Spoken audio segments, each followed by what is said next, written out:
The Programme National d'Efficacité Énergétique PNEE is underway. Its objective is to assist local companies to be more energy efficient by creating an ecosystem. In the middle term, savings in energy can potentially reach 1.2 billion rupees annually, representing a decrease in consumption of 40 megawatts on the local grid. Finally, our country at large will benefit from the PNEE program, which will have a positive impact on the environment. After carrying out projects in the industrial and tertiary sectors, the PNEE has launched a specific project for the transportation of goods and people, which accounts for 36% of the total energy consumption in Mauritius. 9 companies responded favorably to this project. The cumulative energy bill is high, and the stakes are therefore important for these companies. Our energy needs are mainly related to fuels, which are our main activity. We consume 1.3 million litres of fuel annually, and this represents about 35% of our expenses.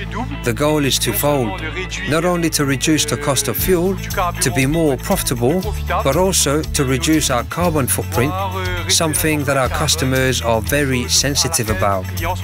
At Archemix, we have a fleet of around 70 vehicles. We talk about sales, we also talk about logistics, we talk about transportation of finished products to a different point of sale around the island. The fuel requirement is around 6 million rupees a year, which represents 1.2% of our turnover. We have a fleet of 82 vehicles.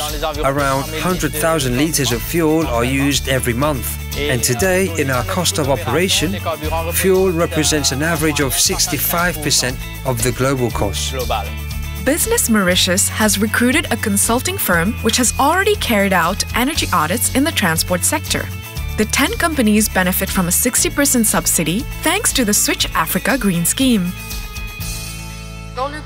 In the framework of the PNEE Transport, the company Isodom has been mandated by Business Mauritius for the realization of an energy transport diagnosis. We have 6 main areas of expertise, from the normative and regulatory aspect, the sustainable development aspect, controlling and change management, to computer engineering, infrastructures and networks. Auditors begin with an investigating phase to collect the maximum amount of data and monitor energy consumption. The analysis of the records, as well as the discussions with the staff, makes it possible to build the audit report.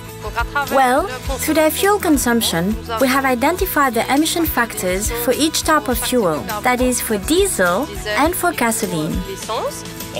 There are approximately 11 types of vehicle, and the important thing to remember is, of course, that not all types of vehicles which we drive today are adapted to our roads.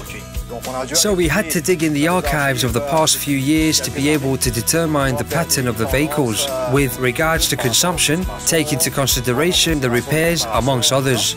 The auditors proceeded in a very methodical way. They asked us loads of information and they analysed all this data and then came back to us with a report and proposed solutions. The handing over of the report is accompanied by a collective training session. Individual presentations helped companies to use the report as an educational tool and to prepare an action plan. What we learned during this collective training is that if we do not reduce our carbon footprint, the impact will be catastrophic on our future generations. So the idea here is to work on an action plan that the company can implement. Different solutions were proposed to companies using a methodology built on 4 aspects. The 4 aspects we're mainly talking about are planning, fleet management, fuels and human resource. The trainer offers us different solutions adapted to our company, and we choose together the solutions that have the greatest impact. Today, there are several solutions available, geared towards greener fuels, opportunities to optimize the use of fuel by using specific products.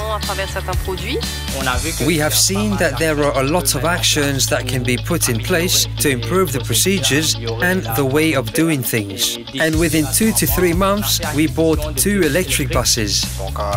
So there are a lot of things we can do that would bring us immediate effects. One is to raise awareness amongst our drivers. The driving style of the driver can by itself result in a significant saving in fuel reduction. Following the PNEE Transport, the direct benefits of this program are clearly identified and will quickly be converted into savings on participants' energy bills. Over the medium term, we believe that a saving of 5 to 10% would be very feasible and acceptable. There are about 20 actions that have been implemented, and now the main job is to be able to quantify. Even if we manage to save 5%, the target will be fully reached. After this pilot project, other prospects are now opening for Business Mauritius, which is determined to encourage other companies in the process, but also to work together with the public sector around a regulatory framework and regulations for electric and alternative mobility.